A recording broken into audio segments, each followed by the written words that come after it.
कहाँ से लाए? यहाँ का नहीं है, बाहर से उड़ाया। 30 का पड़ा। अरे पागल हो गया है, उड़ा के लाया और बोलता है 30 का पड़ा। 15 देगा मैं, बस। बहुत मेहनत की उस्मान भाई। 20 फाइनल। बोल क्या बोलता है? ठीक है, चलेगा।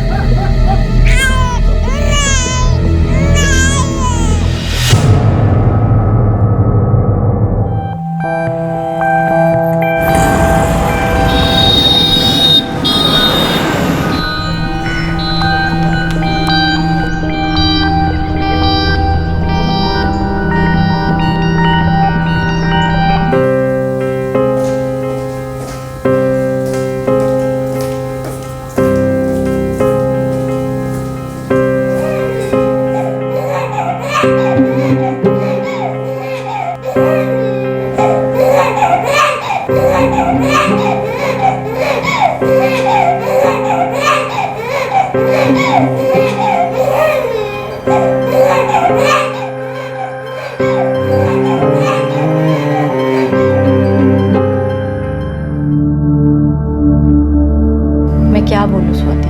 विद्या, वो बच्चा किस तरह पड़ा था, कोई देखने वाला ही नहीं। तेरी राह देखते देखते 15 मिनट से मैं वहां खड़ी थी।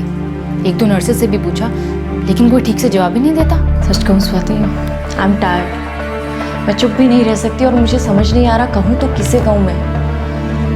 मुझे समझ नहीं आ रहा मैं क्या करूं। किस बारे में? क्या बात है विद्या, बता तो।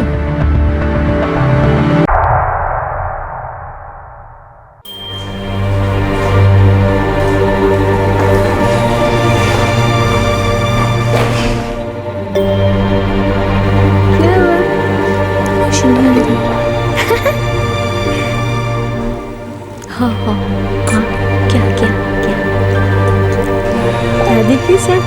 हाँ हाँ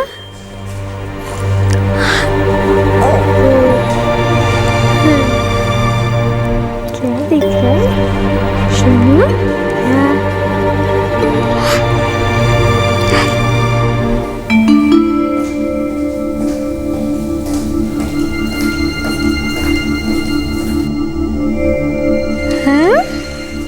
क्या है? क्या है? और ले ले ले ले ले सोनू सोया नहीं अभी तक? नहीं, दादी को कुछ काम चाहिए ना। खेल रहा है सोनू दादी के साथ, है ना? हाँ? आप थोड़ा थकी हुई लग रही हैं। नहीं, नींद आ रही है, लेकिन जब तक इसके मम्मी पापा में से कोई नहीं जागता मुझे आराम कहाँ।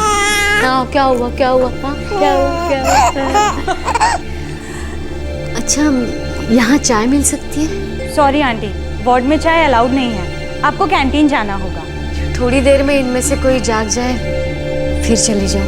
आप चाय पी लीजिए, तब तक बच्चे को मैं संभालती हूँ। मैं इसीलिए तो राउंड पर थी, यही तो ड्यूटी है मेरी। आप जाओ आंटी, इसे मुझे दो। मैं बस 5 मिनट। भले ही 10 मिनट लगे, टेंशन की कोई बात नहीं है। ओ, बच्चे को तब तक मैं संभालती हूँ। अब भी आती हूँ।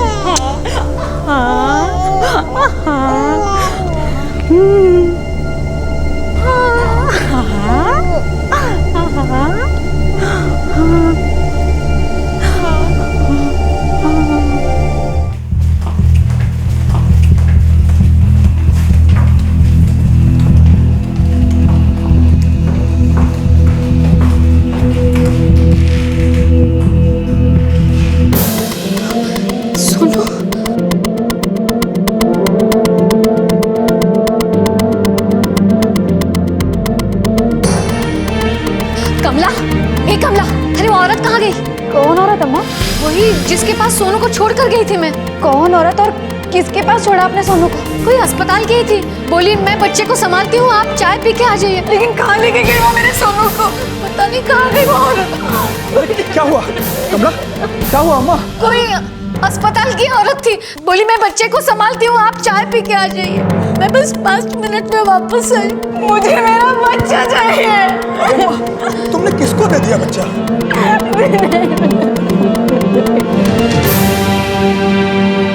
ह्यूमन ट्रैफिकिंग, औरतों, बच्चों और बहुत छोटे बच्चों की तस्करी, ये $1 बिलियन इंडस्ट्री दुनिया भर में फैली है, जिसके एक सिरे पर है देह व्यापार, दूसरे सिरे पर है चाइल्ड लेबर का माफिया और तीसरे सिरे पर बेगिंग माफिया। 19 दिसंबर 2012, जहां एक तरफ देश भर में दिल्ली गैंगरेप की वारदात पर जन आक्रोश अपनी चरम सीमा पर था, वहीं दूसरी तरफ बेंगलुरु के एक सिटी हॉस्पिटल में एक बार फिर से एक बच्चा चोरी हुआ। जिस तरह से वो बात कर रही थी मुझे लगा अस्पताल की ही कोई औरत है। सर हॉस्पिटल में सीसीटीवी लगा है। कितने बरस का था बच्चा? कब पैदा हुआ था? 1 सप्ताह पहले साहब, 12 दिसंबर को।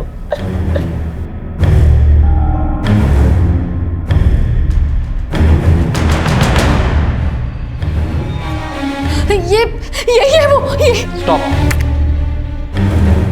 ये? हाँ। लेकिन ये तो हमारे स्टाफ के मेंबर नहीं है। सर इसने तो यूनिफॉर्म भी नहीं पहना है। लेकिन जिस तरह से वो बात कर रही थी मुझे लगा अस्पताल की ही कोई औरत होगी। आप चाय पी लीजिए, तब तक बच्चे को मैं संभालती हूँ। मैं इसीलिए तो राउंड पर थी। यही तो ड्यूटी है मेरी। आप जाओ आंटी। फॉरवर्ड करो।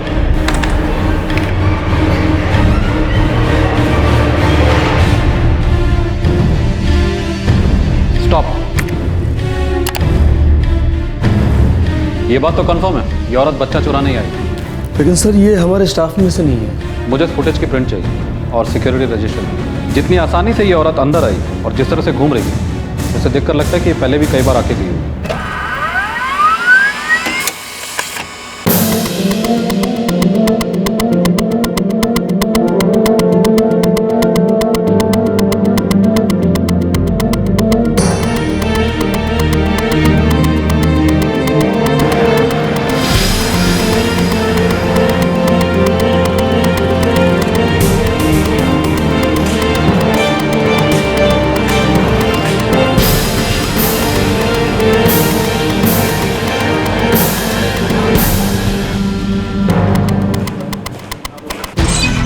सर उस औरत की अभी तक कोई लीड नहीं मिली। शहर से बाहर गई होगी। सर ये रैकेट ऐसे ही काम करता है, हमेशा दूसरे शहर से बच्चे उड़ाते हैं और फिर किसी और शहर में जाकर बेच देते हैं। इसीलिए बच्चों को ट्रेस करना भी बहुत मुश्किल होता है। तलाश जारी रखो। सर शर्म की बात है कि रैकेट इतना खुलेआम पनप रहा है। तरस आता मुझे माँ बाप पर, क्या गुजरती होगी उनकी।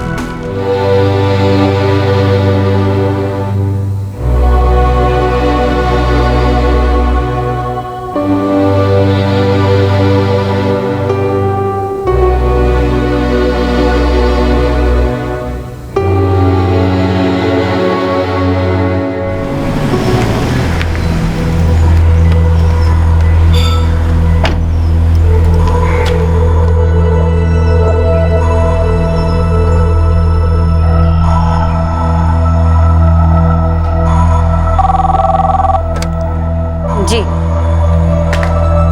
अनीता जायसवाल। यस। आपको बुलाया है। ओके। आगे से ले। Thank you.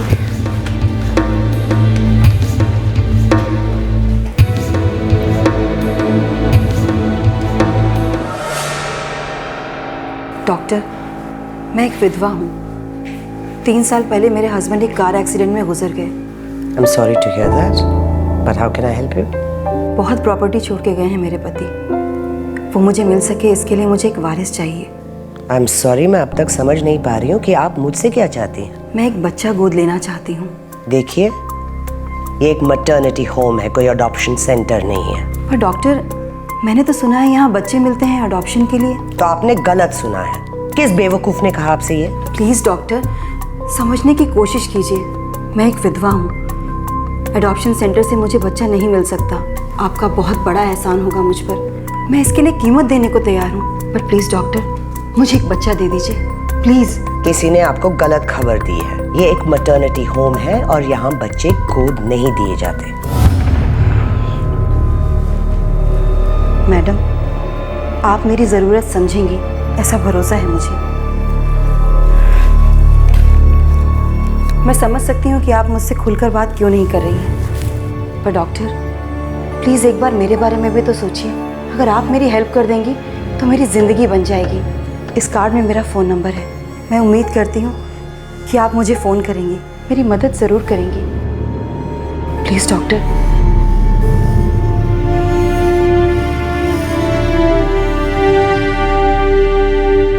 मैम, उन्होंने बोला कि आपसे मिलना है। तो तुमने सीधे अंदर कैबिन में भेज दिया। पूछना तो चाहिए था क्या काम है। मैम मुझे लगा कि किसी रेफरेंस से आई होगी। तो पूछना तो चाहिए था किस रेफरेंस से आई है। दोबारा बिना पूछे किसी को भी तुम अंदर नहीं भेजोगे, is that clear? Okay ma'am.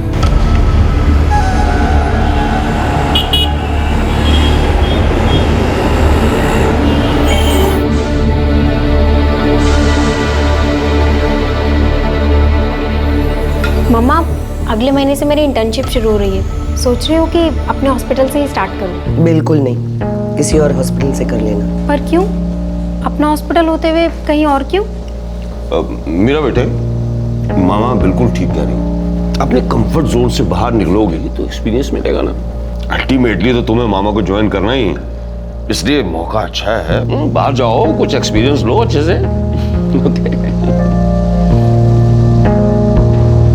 ये औरत अनीता जायसवाल ठीक लगती है, जेन्युइन लगती है। नहीं बेटा, बिना कांटेक्ट के आई है, इसलिए उस पर इतनी जल्दी भरोसा करना ठीक नहीं। टटोल कर देखो।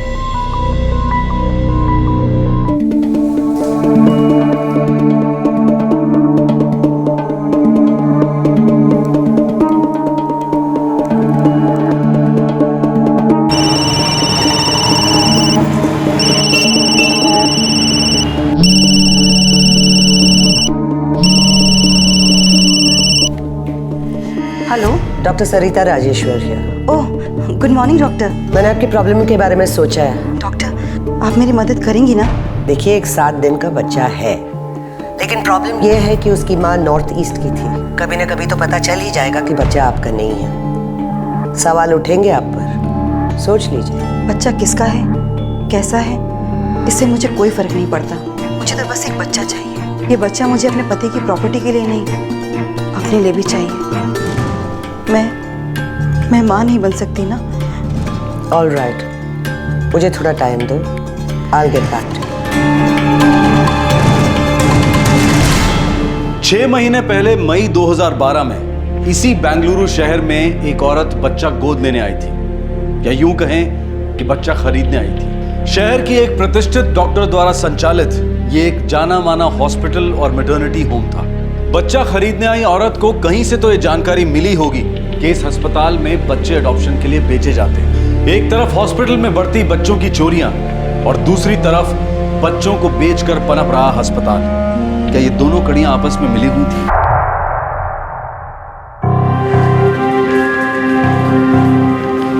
देखिए, हम हर मुमकिन कोशिश कर रहे हैं, लेकिन आपके बच्चे की भी तो कोई खबर नहीं मिली। 3 दिन हो गए साहब, और अब तक मेरे बच्चे का पता नहीं चल पाया है। पता नहीं कैसा होगा, कौन दूध पिलाता होगा उसे। साहब हमारा पहला बच्चा है। मैं समझ सकता हूँ, आप हौसला रखिए, हम अपनी तरफ से पूरी कोशिश करेंगे, लेकिन आप भी हिम्मत मत हारिए।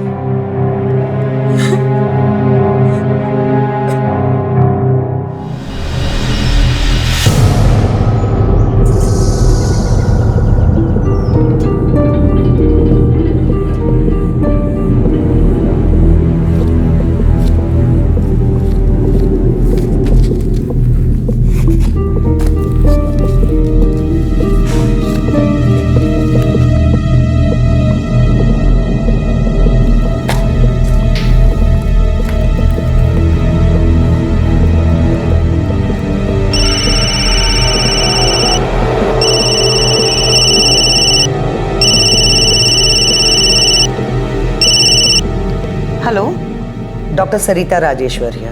Yes doctor. 6 महीने पहले आप बच्चा अडॉप्ट करना चाहती थी ना? Are you still interested? Yes doctor, I am still interested. 6 महीने से आपके फ़ोन का ही तो वेट कर रही थी। ठीक है, एक बार हॉस्पिटल आकर मिल लो।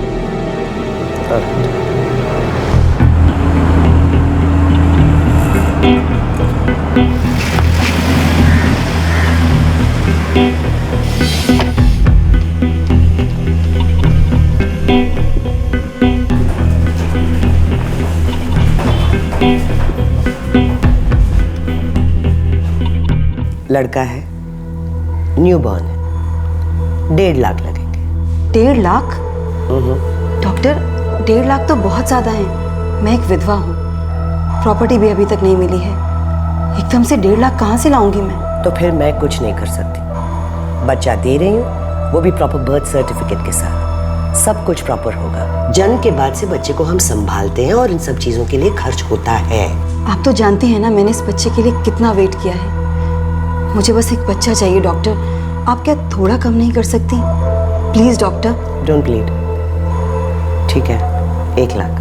डॉक्टर अगर थोड़ा और कम? तो फिर एक काम कर, बच्चे को भूल जा। नहीं नहीं डॉक्टर, मैं 1 लाख देने को तैयार हूँ, लेकिन मुझे बच्चा कब तक मिल जाएगा? कल पैसे ले आओ और बच्चा ले जाओ।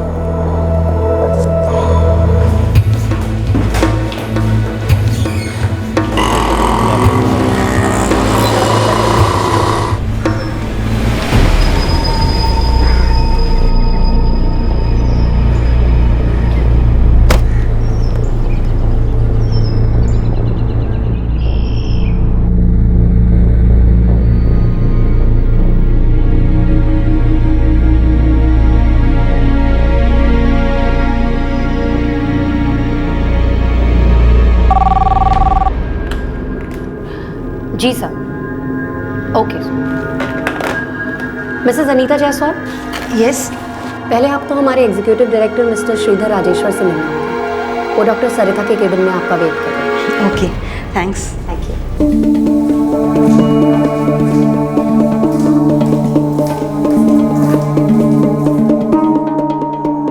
पैसे लाए हो? जी। लेकिन बच्चा कहाँ है? पहले आप पैसे जमा करा दीजिए, उसके बाद बच्चा आपका।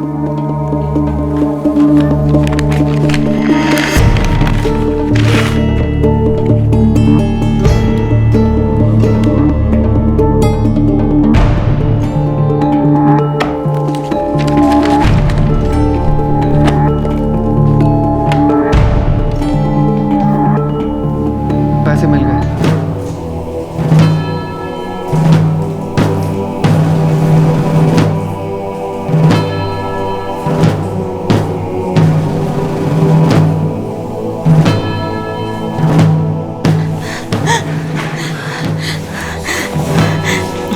नमिता, पहले तू इसे अपने हाथों में ले। तू मेरे लिए बहुत लगी रही है। डॉक्टर, ये मेरी छोटी बहन है नमिता। घर में सब इसे बहुत लकी मानते हैं। दीदी पहले ये गुड न्यूज़ अम्मा को तो दे दीजिए। अरे हाँ, मैं तो भूल ही गई। अम्मा सुनेगी तो बहुत खुश होगी।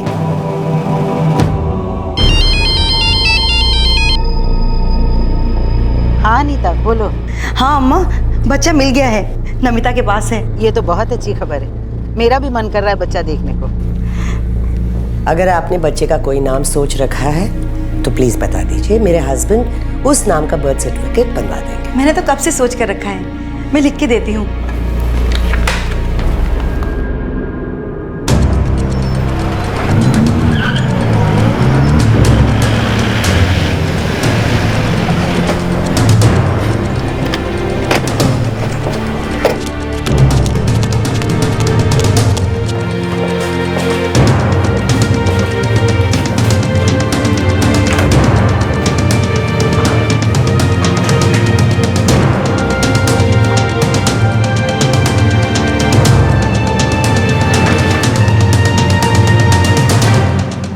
ब्रीफकेस में है सर।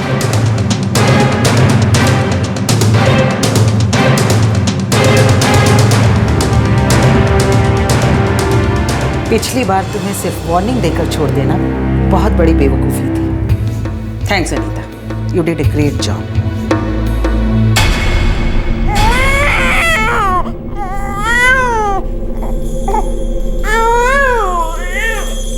सर, प्लान के मुताबिक बच्चा पहले मेरी गोद में था। इस बार हमारे पास काफी सबूत है। We will present a strong case.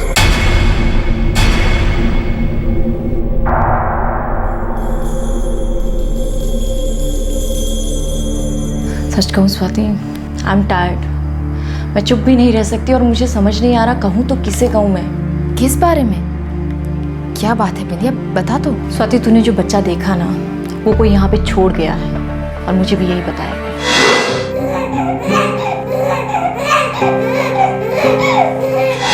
क्या कह रही है तू? मैं कुछ समझी नहीं। स्वाति, इस हॉस्पिटल में बहुत से इलीगल काम हो रहे हैं, इलीगल अबॉर्शन हो रहे हैं। बच्चों की बिक्री हो रही है और भी बहुत कुछ हो रहा है। तूने टॉप अथॉरिटी से बात की? वही तो मुश्किल है। इस हॉस्पिटल की टॉप अथॉरिटी डॉक्टर सरिता राजेश्वर है और वही इस हॉस्पिटल की ऑनर भी है। वो और उनकी फैमिली मिलकर ही ये सब इलीगल बिजनेस कर रही है। लेकिन बिंदिया ये सब गलत है, तुम्हें रोकना चाहिए ये सब। कैसे? मेरे पास कोई सबूत ही नहीं है। अगर वो डॉक्टर इस सब में इन्वॉल्व है तो इसका मतलब समझ रही हो तुम? जो बच्चे यहाँ से बेचे गए हैं वो ह्यूमन ट्रैफिकिंग के शिकार हो सकते हैं। ये सब एक रैकेट है, हमें ये सब रोकना चाहिए। पर मैं क्या कर सकती हूँ? बोल, चुप मत रहे। एक बात तो तय है बिंदिया, मैं चुप नहीं रहूंगी। ये क्या बकवास है? डॉक्टर बिंदिया, किसी और को इन्फॉर्म करने से पहले एक बार मुझसे तो बात करनी चाहिए थी ना, ताकि किसी को कुछ पता न चले, उससे पहले ही आप बच्चा बेच सके। एक्सक्यूज मी मैम, आप इस तरह मुझ पर इल्जाम नहीं लगा सकते। एक कपल आए थे जो इस बच्चे को छोड़ गए, दिया गया नाम एड्रेस सब कुछ गलत था। मैंने सिर्फ इंसानियत के नाते इस बच्चे को संभाला है और वैसे भी मैं आपको इन्फॉर्म करने ही वाली थी। कब? बच्चा बेच देने के बाद? 2 साल पहले एक आम नागरिक स्वाति ने इस अस्पताल में एक बच्चे को दयनीय अवस्था में देखा और उसने ये बात अपनी एक दोस्त को बताई जो उस अस्पताल में बतौर डॉक्टर काम कर रही थी। और जब उसने अपनी डॉक्टर दोस्त से उस अस्पताल में चल रही गैर कानूनी गतिविधियों के बारे में सुना तो उसे सुनकर बहुत धक्का लगा। संवेदनशील, सतर्क और सचेत स्वाति ने तुरंत संबंधित अधिकारियों को सूचित किया और उस बच्चे को बचाकर चाइल्ड वेलफेयर होम को सौंप दिया। डॉक्टर सरिता राजेश्वर और उसके हॉस्पिटल को सिर्फ हिदायत देकर छोड़ दिया गया क्योंकि उनके खिलाफ कोई सबूत हाथ नहीं लग पाए। लेकिन 1 साल बाद स्वाति, मैंने वो हॉस्पिटल छोड़ दिया है, पर वहाँ अभी भी वो सारे इलीगल काम हो रहे हैं। I know that for sure. बच्चे अभी भी बेचे जाते हैं। पिछली बार वेलफेयर एसोसिएशन ने उसे एक वार्निंग देकर छोड़ दिया था क्योंकि कोई सबूत ही हाथ नहीं लगा। सबूत हाथ लगता भी तो क्या होता? डॉक्टर सरिता बहुत पावरफुल है और उनके पति राजेश्वर की पहुंच बहुत ऊपर तक है। पर इसका मतलब ये तो नहीं ना कि कोई ये रैकेट रोक नहीं सकता। ये सब एक जुर्म है बिंदिया और हमें इसे रोकना चाहिए। आई नो, जो मैं कर सकती थी मैंने किया। सोचा तुझे बता दूं। अब तू ही बता, इस रैकेट को कैसे रोक सकती है? स्वाति, मुझे मेरे चैनल से बात करनी होगी। कुछ भी कर अनीता, हमें ये सब रोकना होगा। ये इतना आसान नहीं होगा, बड़े लोग इन्वॉल्व होंगे इसमें, well connected, it's very risky. तो नारायण, सब कुछ जानते हुए हम लोग चुपचाप तो नहीं बैठ सकते ना।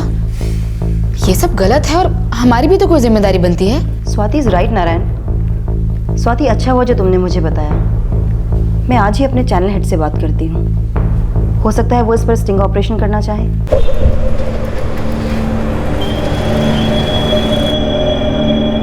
हमारा चैनल स्टिंग ऑपरेशन करेगा, लेकिन हमें आपका सपोर्ट चाहिए। पिछली बार हमें कोई सबूत नहीं मिले थे। अगर ये स्टिंग करना है तो पक्के सबूत मिलने तक हमें धीरज से काम लेना होगा और ये सबूत हासिल करने के लिए हमें आपकी मदद चाहिए। हम आपके साथ हैं। जॉइंट सीपी की भी परमिशन मिल चुकी है इस ऑपरेशन के लिए। सब इंस्पेक्टर नमिता इस ऑपरेशन के लिए आप लोगों का साथ देंगे। मैं सजेस्ट करूंगा कि हम ये ऑपरेशन अनीता से करवाएं। वो पहले भी स्टिंग ऑपरेशंस कर चुकी है, she nose her job. Sub inspector Namita को हम सही समय पर इस प्लान में शामिल करेंगे। हमें बहुत ही सावधानी से इस ऑपरेशन को करना होगा। मई 2012 में शुरू हुआ ये स्टिंग ऑपरेशन दिसंबर 2012 तक चला और आखिर कामयाब हुआ। जिस दिन ये स्टिंग ऑपरेशन अपने अंतिम चरण पर था, अनीता ने नमिता को भी अपने साथ लिया था और सबसे पहले बच्चा भी नमिता के ही हाथ में सौंपा गया था। ये एक सोचा समझा प्लान था ताकि नमिता को भी गवाह बनाया जा सके। दिए गए 1 लाख रुपए पर भी निशान बनाए गए थे ताकि उन रुपयों को भी सबूत के तौर पर इस्तेमाल किया जा सके।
हेल इंस्पेक्टर, मैं एक रिटायर्ड करना दूं? हमारे पास सर्च वारंट है। बहुत पछताओगे इंस्पेक्टर, बहुत पछताओगे। हम इज्जतदार लोग हैं। यस सर, आपकी बहुत इज्जत है। आप एक एक्स आर्मी मैन, आपकी वाइफ रेप्यूटेड डॉक्टर और आपका बेटा इंजीनियर है जो सिविल सर्विसेज की तैयारी कर रहा है। बेटी एक मेडिकल स्टूडेंट है। लेकिन हमारे पास स्ट्रॉन्ग प्रूफ है कि आपके हॉस्पिटल में बच्चे बेचे जाते हैं। ये आपका बिजनेस है, इज्जतदार लोगों का बिजनेस।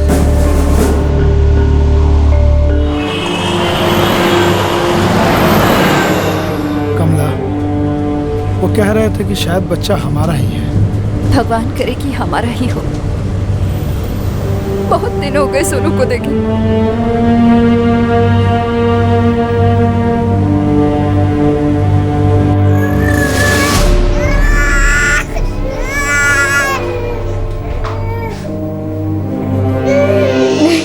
ये मेरा बच्चा नहीं है मैडम, ये मेरा बच्चा नहीं है। मैं पहचानती हूँ अपने बच्चे को। एक हफ्ते गोद में खिलाया है उसे। ये मेरा बच्चा नहीं है।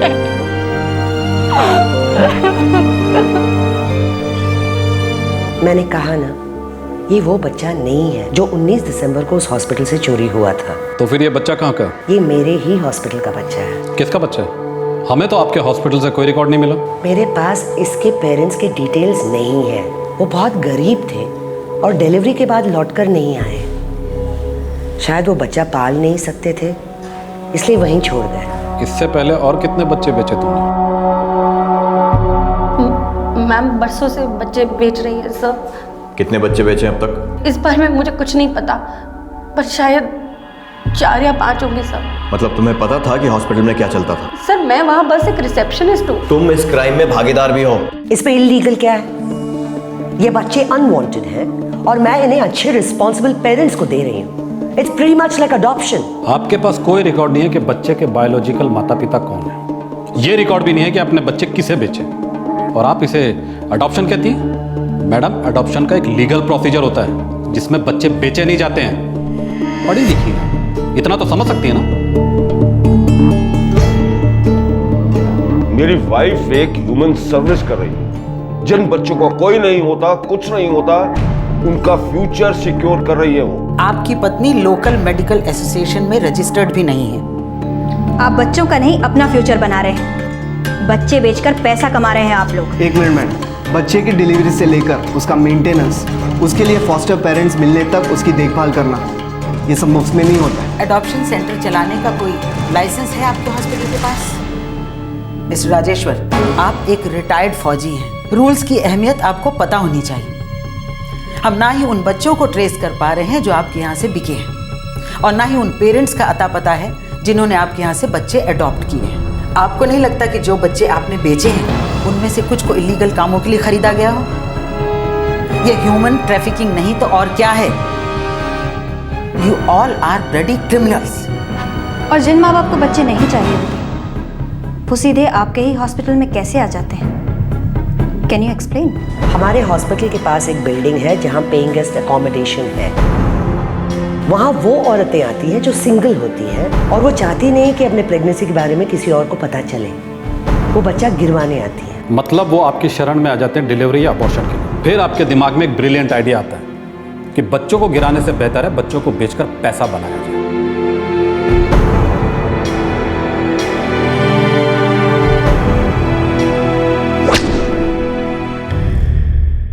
Damn it! मेरी बीवी जेल में है, उसके ऊपर चार्जेस लगे हुए हैं, मेरा हॉस्पिटल सील हो चुका है। I need your help.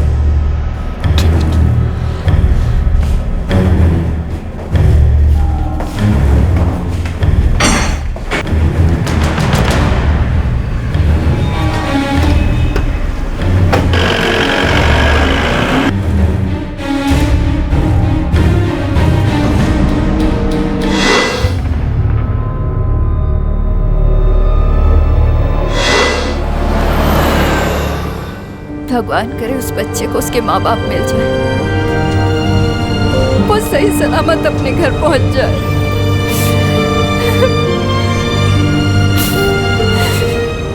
Welfare committee ने बच्चे को चाइल्ड केयर होम भेज दिया है। वहाँ उसका अच्छे से ध्यान रखा जाएगा। थैंक्स स्वाति। अगर तुम मुझे हिम्मत नहीं देती तो शायद मैं कभी अपना मुंह नहीं खोल पाती। बस भगवान करे कि डॉक्टर सरिता ने जिस किसी को भी बच्चे बेचे हैं वो अच्छे लोग निकले। कितने अफसोस की बात है, इंसान ही इंसान को बेचने का कारोबार कर रहा है। चैन की नींद कैसे सो पाते होंगे ये लोग? कैसे अपनी आत्मा को चुप करा देते हैं?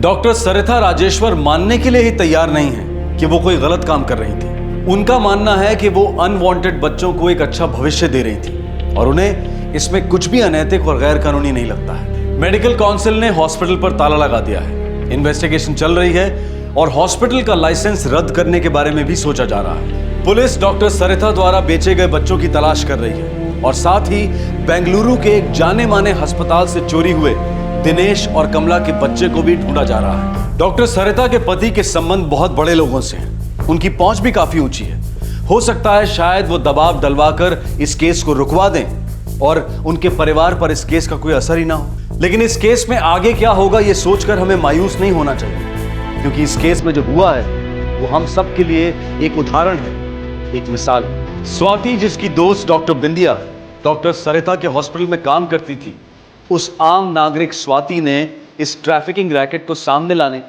उसे खत्म करने के लिए भरपूर कोशिश की। डॉक्टर बिंदिया, जो हॉस्पिटल में चल रहे गलत कामों को देखकर बेचैन थी, उसने स्वाति का साथ दिया और जुर्म को मिटाने के लिए ठोस कदम उठाए। अनीता जायसवाल, जो कि एक टेलीविजन जर्नलिस्ट है, उसने स्टिंग ऑपरेशन करके इस रैकेट के खिलाफ सबूत इकट्ठा करने का काम किया। वेलफेयर कमेटी ने भी अपनी जिम्मेदारी समझी और इस स्टिंग ऑपरेशन में उनका साथ दिया। पुलिस फोर्स से इन सब को पूरा सहयोग मिला। एक आम नागरिक, एक मीडिया प्रोफेशनल, एक मेडिकल प्रोफेशनल, एक वेलफेयर ऑर्गेनाइजेशन और एक लॉ एनफोर्सिंग अथॉरिटी, इन सब ने एकजुट होकर इस जुर्म को रोका। ये एक जीती जागती मिसाल है जो हम सब के लिए प्रेरणा बन सकती है। ये प्रमाण है इस बात का कि अगर जो गलत हो रहा है उसे रोकने की हम ठान लें, अपनी अपनी क्षमता के साथ अपना अपना कर्तव्य जिम्मेदारी के साथ निभाएं, तो सब कुछ संभव। उन लोगों को रोकना संभव है जो हमारे बीच रहकर गलत काम कर रहे हैं, जो इस सोच में जीते हैं कि इस दुनिया में हर चीज, हर इंसान बिकाऊ। जिनके पास पावर है, पैसा है, वो ये सोचते हैं कि वो अपने खिलाफ उठती हर आवाज को चुप करा सकते, खरीद सकते, क्योंकि वो ये मानते हैं कि आम आदमी तो अपनी जिंदगी की जद्दोजहद में ही व्यस्त रहता। वो मानते हैं कि वक्त के साथ हर केस पर धूल जम जाती है। वो मानते हैं कि आम आदमी सब कुछ भूलकर आगे बढ़ जाता है। लेकिन ताकत के नशे में चूर इन मगरूर लोगों को ये याद दिलाना बहुत जरूरी है कि आम आदमी आगे बढ़ता जरूर है, लेकिन वो सब कुछ भुला दे, ये जरूरी नहीं है। हमारे आज के एपिसोड की दूसरी कहानी।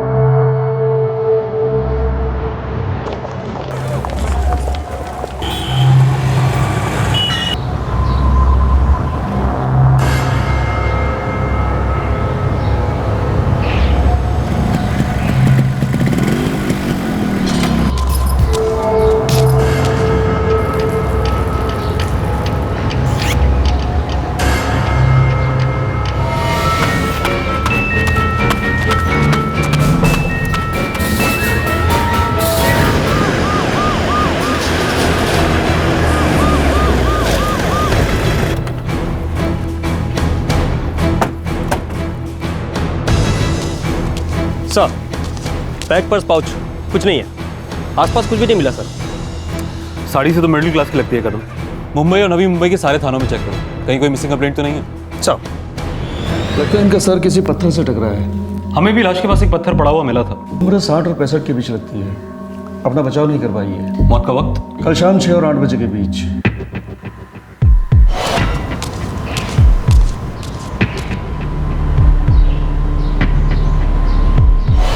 इनकी बॉडी हमें एक अंडर कंस्ट्रक्शन बिल्डिंग के पास मिली। बिल्डिंग का काम पिछले 1 साल से बंद है, कोई वर्कर भी नहीं है। सुनसान इलाका है, हमला करने वाले के लिए एक अच्छा मौका था। लेकिन सवाल यह है कि ये वहां गई क्यों? या हो सकता है कि कोई इन्हें वहां लेकर गया। बॉडी पर से कुछ भी नहीं मिला, अंगूठी, गहने, कोई भी कीमती चीज नहीं। हमें भी मर्डर स्पॉट से बैग वगैरह कुछ भी नहीं मिला। सर, मुंबई और नवी मुंबई कहीं भी इस औरत से मेल खाती कोई मिसिंग कंप्लेंट नहीं है सर। बुजुर्ग औरत थी, शायद आगे पीछे कोई हो ही ना, और अगर कोई है भी तो उसे उनके होने या ना होने से कोई फर्क नहीं पड़ता। आसपास के इलाके में पोस्टर लगा के देखते हैं, शायद कोई सामने आए। ठीक है, देखते हैं 1-2 दिन, अगर कुछ हाथ नहीं लगा तो फिर कुछ और सोचेंगे। सर, एक 60-65 साल की बुजुर्ग महिला कोपर खैरने इलाके में मृत पाई गई। किसी ने उनकी लाश को देखा और पुलिस को इन्फॉर्म किया। साफ तौर पर यह कत्ल का मामला था, लेकिन मृतक की पहचान नहीं हो पाई थी और ना ही मुंबई में और ना ही नवी मुंबई में कोई मिसिंग कंप्लेंट दर्ज हुई थी। क्या इस बुजुर्ग महिला का अंतिम संस्कार एक अनजान लाश के तौर पर कर दिया जाएगा, या फिर पुलिस पता लगा पाएगी कि वो औरत कौन थी?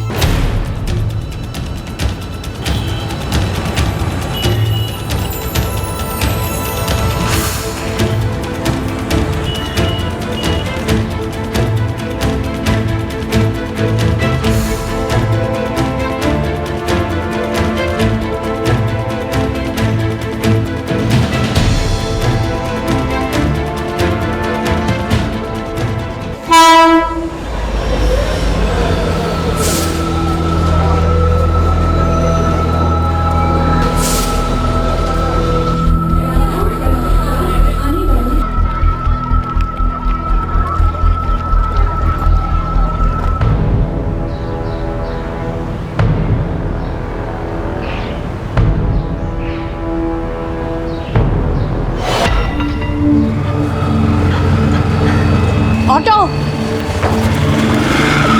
ऑटो ऑटो स्टेशन चलो।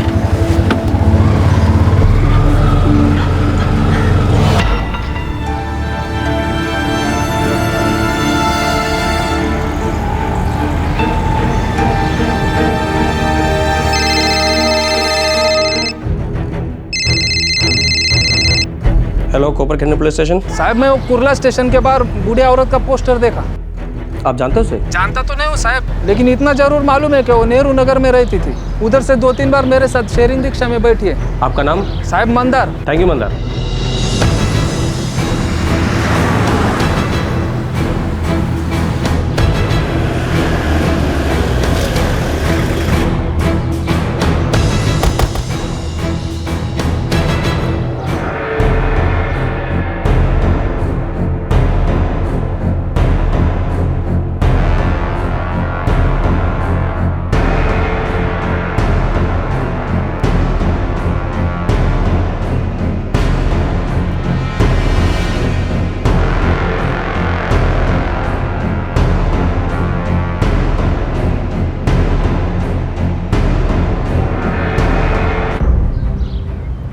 साहब, ये बात तो पक्का है कि औरत इसी चाली की है। कई बार आए लेकिन नाम पता मालूम नहीं मेरे को। वो 12/34 वाली से पूछो, वो पूरे चाली का खबर रखती है, वो बराबर बताएगी आपको। कहाँ होगा ये 12/34? यही 6 घर छोड़ के साहब। ये तो शांता मौसी है, 3 दिन से घर नहीं आई है। कुछ हुआ है क्या साहब? किधर है इनका घर? यही बाजू की गली में, 35/46। साहब, शांता मौसी 19 तारीख को सुबह घर से निकली थी।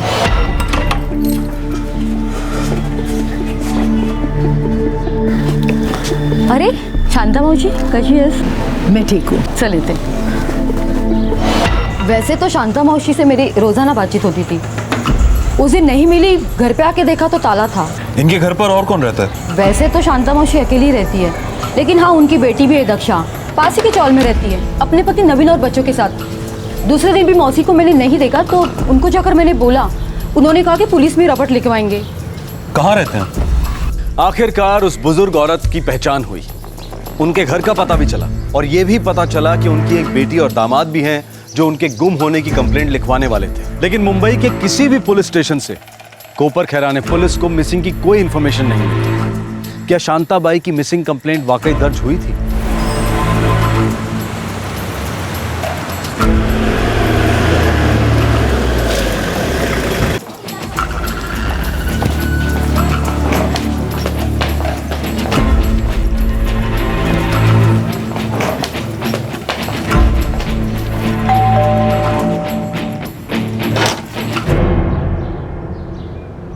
दक्षा जी साहब, आई को क्या हुआ है? वही तो पता करना है।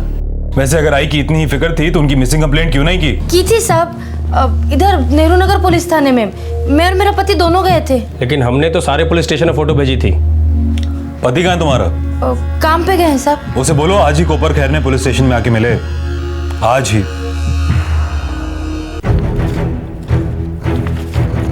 हाँ, 21 सितंबर रात 9 बजे ये दक्षा और नवीन फटके ने मिसिंग कंप्लेंट कराया था। शांताबाई रामटे के, मदर ऑफ दक्षा फटके, रेजिडेंट ऑफ 35/46 शिवाजी चौल, नेहरू नगर। लेकिन हमने ये फोटो भेजा था मिसिंग कंप्लेंट से क्रॉस चेक करने के लिए।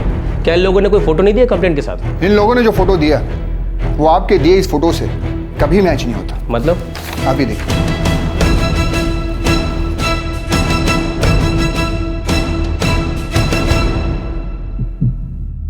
साहब, मेरे पास आई की यही फोटो थी। तुम्हारी आई इतने दिन से गायब थी, तुमने उन्हें ढूंढने की कोशिश नहीं की? क्या है ना साहब, सासू माँ को कोई भी रोक टोक पसंद नहीं थी, वो अपने आप में ही रहना पसंद करती थी। साहब, वो ना अक्सर अपनी पोती यानी मेरी भतीजी के यहाँ जाकर रहती थी। मैंने सोचा उधर ही गई होगी। कहाँ? कोपर खैरने में मेरे बड़े भाई की बेटी माधुरी रामटेके के उधर। और तुम्हारे बड़े भाई कहाँ रहते? वो तो नहीं रहे, 10 साल पहले वो और भाभी रोड एक्सीडेंट में ऑफ हो गई।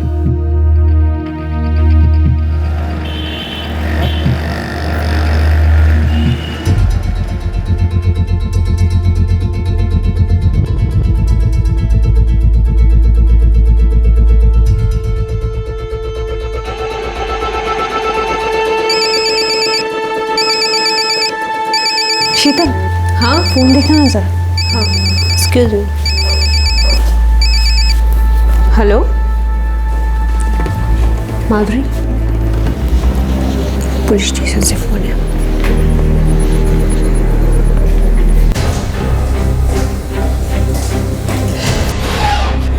क्या हुआ दादी को?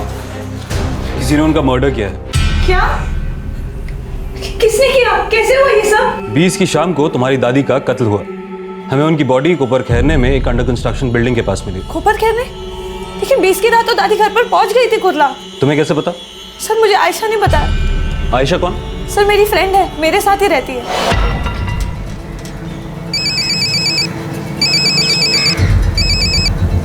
हाँ आयशा। हाँ माधुरी, अच्छा सुन, दादी के पैसे बैंक में जमा करवा दिए हैं, ओके? और उनको थाने से कुर्ला की ट्रेन में भी बिठा दिया है। Thank you so much Ayesha. अरे थैंक यू की क्या बात है यार। अच्छा सुन, अभी कुछ दिन मैं घर नहीं आऊँगी, नासिक जा रही हूँ। क्यों ऐसे अचानक? नहीं कुछ सीरियस नहीं है, बस वो मुझे थोड़ा काम है, कुछ दिनों में लौट आऊँगी। हाँ अच्छा, अभी मैं रखती हूँ, फ़ोन की बैटरी लो हो रही है। ओके अच्छा ठीक है, चल बाय। Okay bye.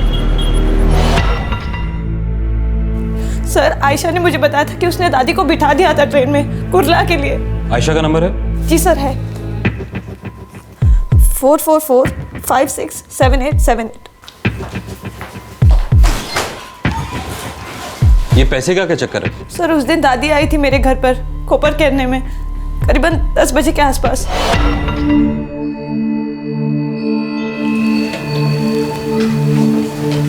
अगं माधुरी, मी एकटी कशी जाऊं? 1.5 लाख रुपए बहुत बड़ी रकम होती है बेटा, मेरे को ना डर लगता है। सॉरी दादी, आज ना पॉसिबल ही नहीं है। आज 6 क्लाइंट्स हैं और मैं उनको मना नहीं कर सकती। और अगर मैंने आज छुट्टी ले ली ना दादी, मेरी हमेशा के लिए छुट्टी हो जाएगी। एक काम करते हैं, हम लोग कल चलते हैं, है ना? कल? हाँ। नहीं बाबा नहीं, अरे बिल्डर ने बोला आ जाओ और पैसा लेकर जाओ। देखो बेटा, इन लोगों का कोई भरोसा नहीं, कल को पलट गया तो। आयशा, तुम्हारी आज शाम की शिफ्ट है ना? हाँ। क्यों?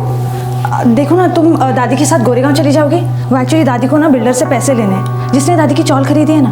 हाँ श्योर यार, कोई बात नहीं, मैं चली जाऊंगी। ठीक है दादी। तुम्हारी दादी तुम्हारे घर कोपर खैरने में आती हैं तुम्हें अपने साथ ले जाने के लिए, लेकिन तुम्हारी जगह तुम्हारी फ्रेंड आयशा उनके साथ जाती है। फिर आयशा शाम को फोन करके तुम्हें बताती है कि उसने दादी को कुर्ला के लिए ट्रेन में बिठा दिया, मगर दादी घर नहीं पहुंचती। मेरी समझ में ये नहीं आ रहा कि अगर दादी को किसी को अपने साथ लेकर जाना था तो अपने नजदीक रह रही अपनी सगी बेटी को क्यों नहीं लेकर गई? आई की और मेरी बनती नहीं थी, हमारे बीच तो बातचीत भी बंद थी। क्यों? बस नहीं बनती थी। अपनी सगी माँ से? सर मेरे मम्मी पापा गुजर जाने के बाद दादी और मैं बहुत करीब आ गए थे और दक्षा बुआ को लगता था कि दादी उनके बच्चों से ज़्यादा मुझसे प्यार करती है। बस यही दादी और दक्षा बुआ के बीच में मेन प्रॉब्लम थी। सर आयशा का फ़ोन तो स्विच ऑफ आ रहा है। तुम्हारी दादी का अकाउंट कौन से बैंक में? Sir new people's bank. और ये आयशा नासिक में कहाँ गई होगी? सर उसकी कज़न वहाँ पे रहती है, शायद वहीं पे गई होगी। उसकी कज़न का नंबर है तुम्हारे पास?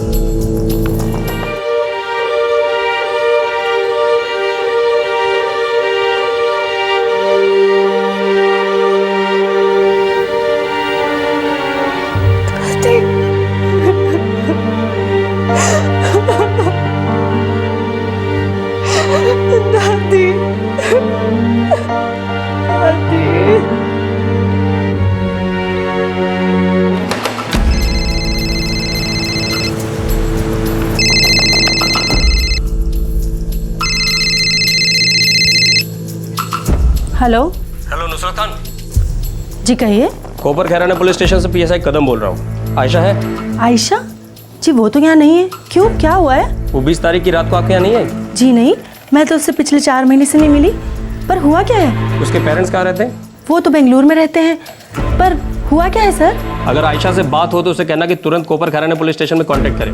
जी लेकिन जी नहीं, हमें इनके बॉडी पर कुछ भी नहीं मिला। नहीं सर, दादी सोने के कंगन, चेन और इयरिंग हमेशा पहने ही रहती थी। पर जब हमें इनकी बॉडी मिली उस पर कोई भी गहने नहीं थे।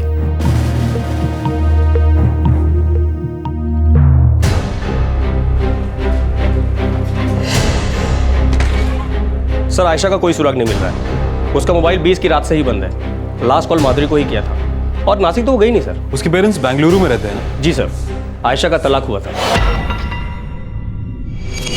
उसकी शादी उसके माँ बाप की मर्जी के खिलाफ हुई थी और तब से ही उसके माँ बाप ने उससे सारे रिश्ते तोड़ दिए। 5 साल पहले वो मुंबई आ गए और बीपीओ में काम करने लगी। वहीं उनकी दोस्ती हुई और साथ ही मिलकर उन्होंने कोपर खैराना में फ्लैट रेंट में लिया। और सर आयशा के पेरेंट्स भी उसके टच में नहीं है सर। वो यूं गायब कहाँ हो गए? सर शांताबाई के अकाउंट में कोई पैसे जमा नहीं हुए और माधुरी का कहना है कि उसकी दादी हमेशा ज्वेलरी पहन कर रहती थी, लेकिन हमें बॉडी पर कोई गहने बराबर नहीं हुए। इसमें कुछ गड़बड़ लगती है कदम। हो सकता है कि ये सब आयशा का ही किया करा हो।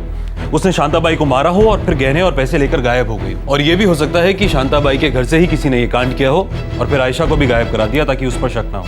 एक काम करो, दक्षा, माधुरी और नवीन, इन तीनों के कॉल रिकॉर्ड्स निकालो। जी सर।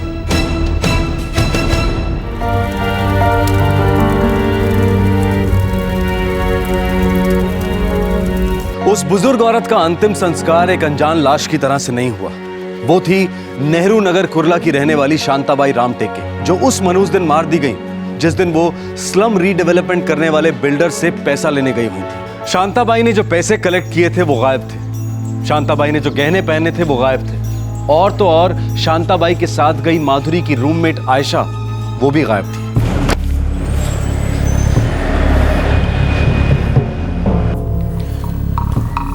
हाँ, शांताबाई रामटेके 20 सितंबर को आई थी।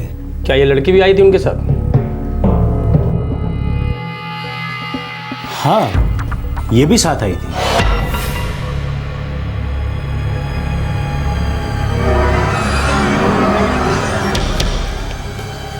गिन लो बेटा, गिनो।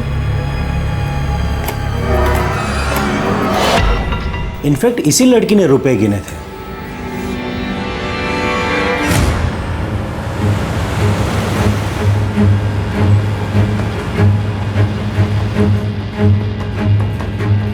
सर आयशा 21 सितंबर से काम पर नहीं आ रही। कोई है ऐसा जो उसके बारे में कुछ बता सके? उसका कोई करीबी दोस्त? आयशा के यहाँ सबसे फ्रेंडशिप है। 1 साल से यहाँ काम कर रही है। एकदम बिंदास आउटगोइंग लड़की है। काफ़ी शौकीन भी है। मतलब? जैसे ड्रिंकिंग एंड स्मोकिंग करना। खर्चा भी बहुत करती थी। काफ़ी दिनों से रिपोर्ट नहीं किया तो यहाँ मैंने सबसे पूछा, लेकिन किसी को भी उसके बारे में कोई खबर नहीं। आपके द्वारा डायल किया गया नंबर फिलहाल स्विच ऑफ है। The number you have dialed is currently switched off.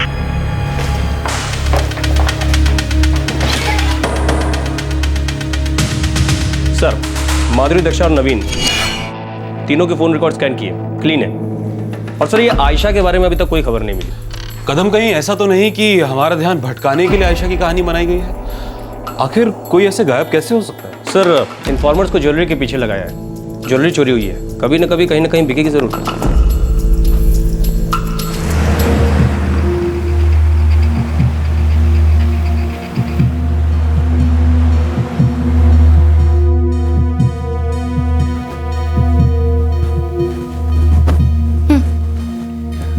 मेरे को लगता है पुलिस को शक है हम पर। और मुझे माधुरी पर, क्योंकि उसको पता था कि तेरे आई बिल्डर के पास पैसे लेने जा रही है। कुछ हफ्ते यूं ही गुजर गए, कोई सुराग हाथ नहीं लग रहा था। आयशा न जाने कहां छू मंतर हो गई थी, उसका कोई अता पता नहीं था। और फिर अचानक इस केस से जुड़ी एक बड़ी खबर आई, जिसने पुलिस इन्वेस्टिगेशन के लिए एक नया दरवाजा खोल दिया।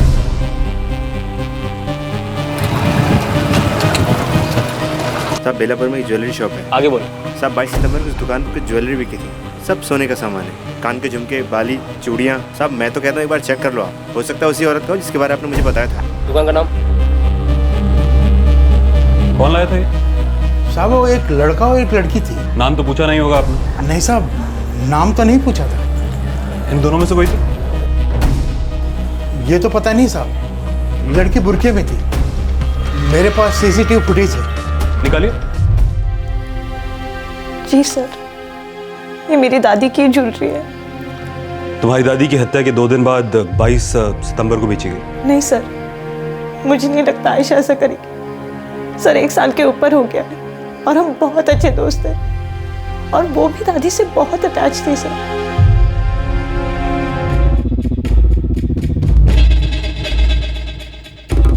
काफी अच्छी तरह से खुद को ढक रखा है। डेफिनेटली अपनी आइडेंटिटी छुपाने की कोशिश कर रही है। सर, लेकिन इसके साथ जो आदमी है वो नवीन नहीं है। पर ये औरत कौन हो सकती है? आयशा, दक्षा या माधुरी? ये जो भी है, अब ये बात इस लड़के से ही पता चलेगी। ढूंढो इस लड़के को। हो सकता है कि इसमें आयशा, दक्षा या माधुरी में से ही कोई इन्वॉल्व हो, मगर हमारे पास अभी कोई सबूत नहीं है। सर,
आज सुबह पुलिस आई थी। क्या पूछ रही थी? तुम्हारे बारे में पूछ रही थी, और पूछ रही थी तुम्हारा कोई बॉयफ्रेंड है या नहीं। और हाँ, एक लड़के का फोटो भी दिखाया।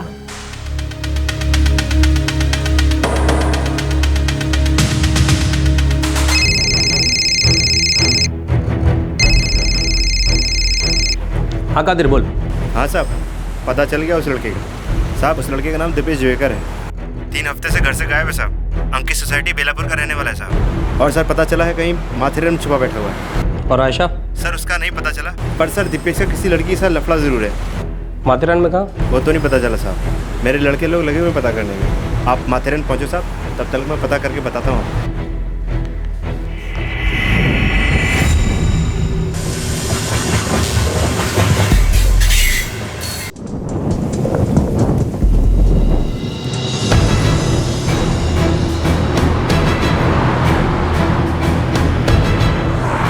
सर, हंसराज कॉटेज में छिपा बैठा है।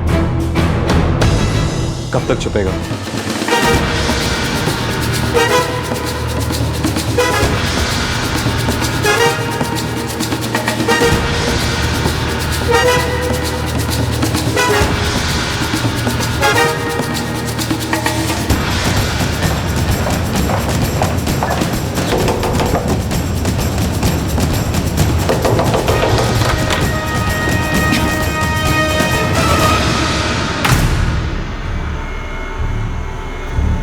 कौन है दीपेश?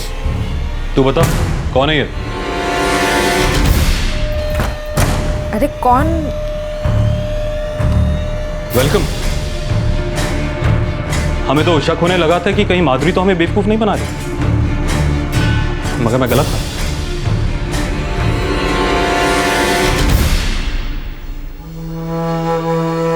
सर, इस मर्डर से मेरा कोई लेना देना नहीं है। मैंने सिर्फ आयशा की ज्वेलरी बेचने में मदद की थी। अच्छा, और तूने उससे ये तक नहीं पूछा कि वो ज्वेलरी आई कहाँ से?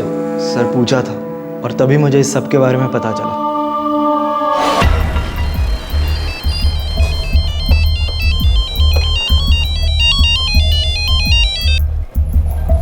हाँ आयशा, बोलो। दीपेश, मिलना है अर्जेंटली। क्यों, क्या हुआ? तुम वाशी स्टेशन के पास पहुंचो, फिर बताती हूँ सब। ठीक है, पहुंचता हूँ।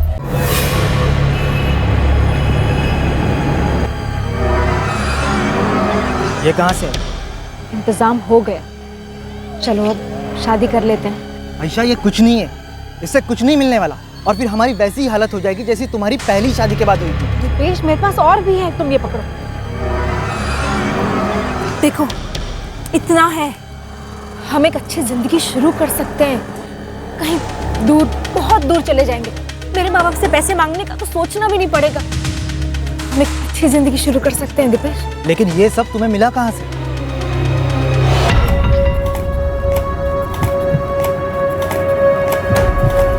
पूरे 1.5 लाख है दादी। माँ जी, बस 2 महीने का वक्त दीजिए और मैं नई कॉलोनी में अलॉटमेंट करा दूंगा। एकदम बढ़िया घर। आपका बहुत बहुत धन्यवाद। अच्छा हुआ आयशा, तू मेरे साथ आ गई, नहीं तो पता नहीं क्या होता। अरे दादी, कैसी बात करते हो? माधुरी नहीं आ सकी, मैं आ गई, है ना? एक ही तो बात है। तो सच्ची बहुत अच्छी है बेटा। मेरा एक काम और करेगी? मेरे को ना बैंक में जाने का है, ये पैसे जमा करायचे हैं। आप ये पैसा बैंक में रखेंगी? अरे और नहीं तो क्या। अरे इतनी बड़ी रकम मैं अपनी खोली में रखेगी क्या? तो किसी ने मार दिया तो मैं क्या करेगी? अरे माधुरी के लगना के लिए मेरे को इसको बैंक में ही रखना है, संभाल के। दादी, बैंक में पैसा रख के क्या मिलेगा आपको? देखो देखो, मेरे पास एक आइडिया है। आप भी अकेले रहते हो और माधुरी भी, क्यों ना आप दोनों एक घर ले लो और वहीं रहो साथ में, वहीं कपल के रहने में। आयशा, मैं अभी इतनी बुढ़ी नहीं हो गई है। अरे 1.5 लाख की रकम में मुंबई में फ्लैट मिलता है क्या? दादी, मिलेगा मिलेगा, लेकिन थोड़ा दूर मिलेगा। एक फ्लैट मैंने माधुरी को भी दिखाया था और उसको अच्छा भी लगा है। सच बोल रही हूँ दादी, आप एक बार देख लो, आपको बहुत अच्छा लगेगा। ठीक है बेटा, बाद में देख लेंगे। बाद में नहीं, आज ही देख लो। देखो, नेक काम में ना देरी नहीं करनी चाहिए। पैसे आपके हाथ में है, आज देख के ख़त्म करो। और आज रात आप हमारे साथ रुक जाओ, कल मैं आपको कुर्ला की ट्रेन में बिठा दूंगी। तो क्या तुमने उस बुढ़िया को खत्म कर दिया? अपनी दोस्त की दादी को मार डाला? इमोशनल मत बनो बेवकूफ। ये सोचो कि जिस जिंदगी के हम सपने देखा करते थे वो अब हम शुरू कर सकते हैं। दादी तो मुझे और माधुरी का एक जैसा ही मानती थी। माधुरी की नहीं सही तो मेरी जिंदगी तो शुरू हो सकती है ना। ठीक है, मैं ये गहने बेचने का इंतजाम करता हूँ। सर सच कहता हूँ मैं, मेरा इस मर्डर में कोई हाथ नहीं। मैंने सिर्फ आयशा की ज्वेलरी बेचने में मदद की थी। अच्छा, तुझे सब पता था फिर भी तू इसकी मदद करता रहा, निकल पड़ा इसके साथ एक नई जिंदगी शुरू करने।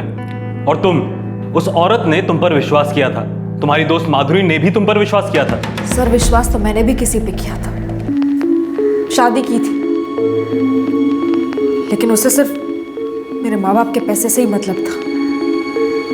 रोज मारता पीटता था, घर से बाहर निकाल दिया जब मेरे माँ बाप से पैसे नहीं निकलवा सका। मेरे माँ बाप ने तक मुझसे रिश्ता तोड़ दिया, इसलिए क्योंकि मैंने उनकी मर्जी के खिलाफ जाके शादी की थी। आप बताइए, उस विश्वास का क्या जो मैंने इन लोगों पे किया था? लेकिन तुम्हारे साथ जो हुआ उसमें उस बुजुर्ग औरत की क्या गलती थी? तुम्हारी दोस्त माधुरी की क्या गलती थी?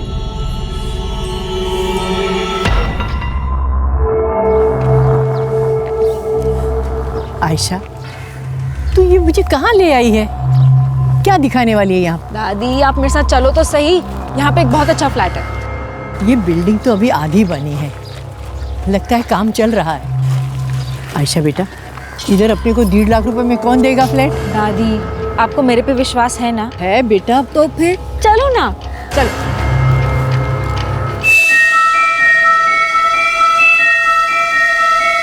आयशा, ये तू कैसा मजाक कर रही है मेरे साथ? कहाँ लेकर आ गई मेरे को? सॉरी दादी, मैं मजाक नहीं कर रही। क्या? दादी, ये जो पैसे आपके पास है ना, उससे मेरी लाइफ बन जाएगी। ये तू कैसी बातें कर रही है? ये पैसे मुझे चाहिए दादी। नहीं, ये पैसे मैं नहीं दूंगी। ये मजाक करना बंद कर दे। मैं एकदम सीरियस हूँ दादी।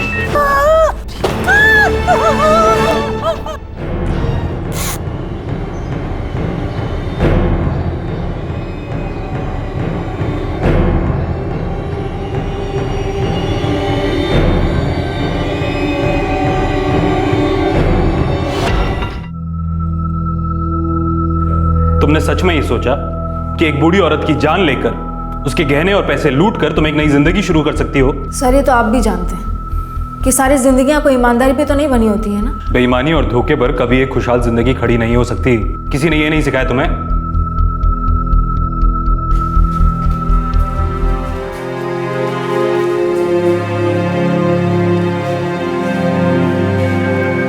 आयशा, तुमने ऐसा क्यों किया? तुम मेरे लिए मेरी बड़ी बहन जैसी थी ना आयशा। तुम सब जानती थी। मैं 10 साल की थी आयशा जब से मेरी दादी ने मुझे पाला। आयशा, मेरी मम्मी पापा भी नहीं है। दादी सिर्फ मेरे लिए ही जिंदा थी और वो तुम्हें भी अपना बच्चा मानती थी। ऐसा तुमने क्यों किया आयशा?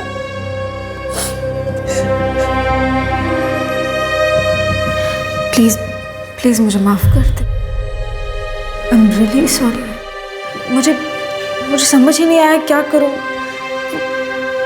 मैं बस एक अच्छी जिंदगी चाहती थी यार। सब लोगों से उधार मांगते मांगते अपने माँ बाप से थक गई थी, जो मेरी तकलीफ को कभी समझते ही नहीं थे। बस एक बेटर लाइफ चाहती थी।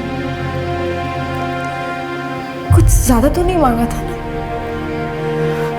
बस कोई रास्ता ही नहीं मिला। आयशा के खिलाफ आईपीसी की दफा 302 के तहत चार्जेस लगे हैं और आयशा के बॉयफ्रेंड पर आईपीसी की दफा 204 के तहत सबूत मिटाने का आरोप है। वो अभी बेल पर बाहर है। माधुरी तो लगभग बिखर चुकी थी। दादी ही उसका सब कुछ थी। वो तो उस दिन का इंतजार कर रही थी जब वो इतना कमा पाएगी कि अपनी दादी को अपने साथ रख सके। आयशा के माता पिता ने उनकी मर्जी के खिलाफ एक ऐसे आदमी से शादी करने के लिए उसे कभी माफ नहीं किया जिस आदमी ने आयशा को बहुत सताया था, यातनाएं दी थी। आखिरकार आयशा को उससे भी दूर होना पड़ा। उसे नौकरी मिली, लेकिन जिस तरह की अच्छी जिंदगी वो जीना चाहती थी उसके लिए उसकी कमाई हमेशा कम पड़ी। उसे एक लड़के से प्यार हो गया, लेकिन उसने भी उसके इस ख्याल को मजबूत ही किया कि एक अच्छी जिंदगी गुजारने के लिए बहुत कुछ चाहिए होता है। कुछ हफ्ते पहले दिसंबर 2012 के आखिर में चेन्नई में एक ऑटो रिक्शा ड्राइवर और उसके 2 दोस्तों ने एक बुजुर्ग औरत को मारकर उसके गहने लूट लिए। इन तीनों को अपने सपने, अपनी इच्छाएं पूरी करने के लिए पैसों की जरूरत थी। हर दूसरे दिन कोई ना कोई कत्ल होता है जहां आरोपी एक अच्छी जिंदगी की चाह किसी की जान लेकर उसे लूटकर पूरी करना चाहता है। कितनी खतरनाक और अचंभे की बात है कि कुछ लोग ऐसा भी सोचते हैं कि वो अपनी जिंदगी बना सकते हैं किसी दूसरे की जिंदगी खत्म करके, उसे लूटकर। ऐसा क्या है जो लोगों को ये सब करने के लिए प्रेरित करता है? माना कि सभी जिंदगियां सादगी और ईमानदारी की बुनियाद पर नहीं खड़ी हैं, लेकिन ये भी तो एक बहुत बड़ी सच्चाई है ना कि कोई भी जिंदगी धोखेबाजी, बेईमानी और जुर्म के सहारे नहीं फल फूल सकती। आपसे फिर मुलाकात होगी क्राइम पेट्रोल दस्तक में एक और नए केस के साथ। तब तक अपना ख्याल रखें, सुरक्षित रहें और याद रखें कि आप किसी दूसरे की जिंदगी खत्म करके कभी भी अपने लिए खुशियां और अच्छी जिंदगी नहीं खरीद सकते हैं। जय हिंद। इस तरह के और भी एपिसोड देखने के लिए हमारे चैनल को सब्सक्राइब करें और बेल आइकन दबाना ना भूलें।